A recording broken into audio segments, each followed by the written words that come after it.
mėgsta piešti, šokti, dainuoti, bet jam šiek tiek prasčiau sekasi matematika.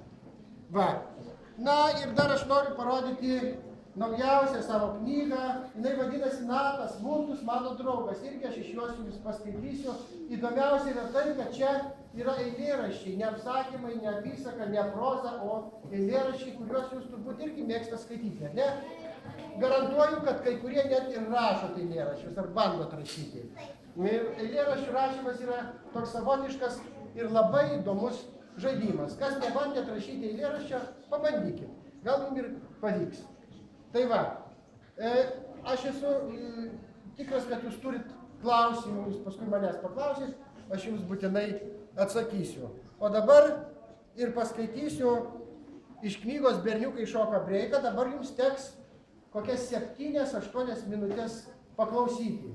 Aš žinau, kad jūs mokat skaityti, bet dabar noriu patikrinti, ar jūs mokat klausyti. Skaitimas yra labai populiarus, aš neseniai buvau Vokietijoje, tai ten žmonės susirenka į salę, ateina rašytojas ir skaito kokią valandą ar net daugiau, o visi klauso. Tai va, tai dabar ir jūs paklausysit. Šitas apsakymas, kurį aš skaitysiu, šitą istoriją yra toks pavasariškas, apie pirmąjį griaustinį. Po pirmo griaustinio ką galima daryti? Maudytis, taip matyt, po pirmo griaustinio atšyla oras ir šiltas pasidaro vanduo, nors turbūt ne visada. Tai va, apie Jokūbėlį, kuriam nesiseka matematika. Pirmasis griaustinys, dabar susikaupė nekvėpuojant klausimą. Toji diena buvo kaip visos. Jokūbėlis atsikėlė, nusiprausė, įsivalė dantis, papusryčiavo ir čiupo savo kuprinę su knygomis. Jokūbėlį pasiims skėtį, įspėjo mama, šiandien bus lietaus.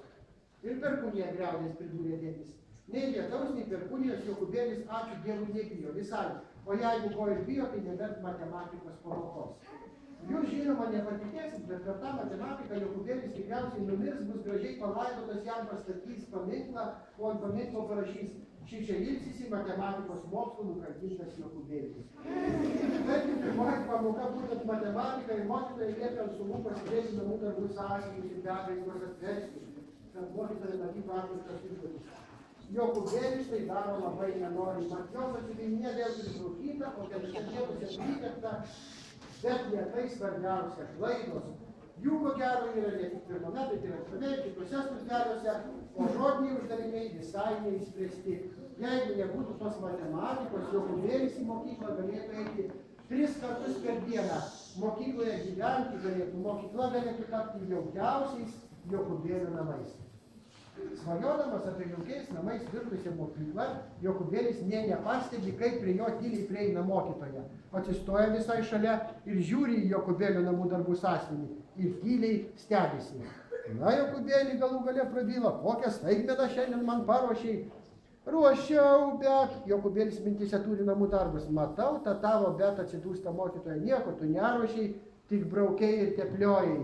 Aš netyčia, įstena Jokūbėlis. Žinau, kad netyčia. Mokytoja paima Jokūbėlio sąsiuvinį ir pradeda versti nuo pat pirmo puslapio, o vaikui net plaukai ant galvos šiaušiasi. Aha, pagaliau atsidūsta mokytoja ir sako, man labai liūdna, Jokūbėli, bet tu visai nesimokai matematikos. Mokausi.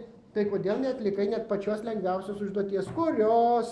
Mokytoja parodo jų užduotį. Aš būčiau įsprendęs, bet čia sąlygoje klaida. Klaida sąlygoje, nustemba mokytoja. Aš nematau jokios klaidos. O aš matau, neplyšta Jokūbėlis. Na tai perskaityk sąlygą, šypsodamas, sako mokytoja. Jokūbėlis skaito. Ūkininkas pirko 20 vištų, 7 žąsis, 10 avelių, 2 arklius, 15 karvių ir būlių. Kiek iš viso sumokėjo ūkininkas, jeigu viena višta kainavo? Na tai kodėl nesuskaičiavai, nutraukė jį mokytoja, čia ir pirmokas būtų suskaičiavęs.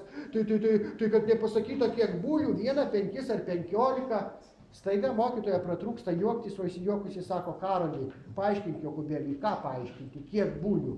Jokūbėlio suolo draugas Karolis, kuriam matematika sekasi kur kas geriau, atsistoja ir aiškina. Jeigu parašyta būlių, vadinasi 1. Kodėl 1, klausė Jokūbėlis, todėl, kad trumpa U.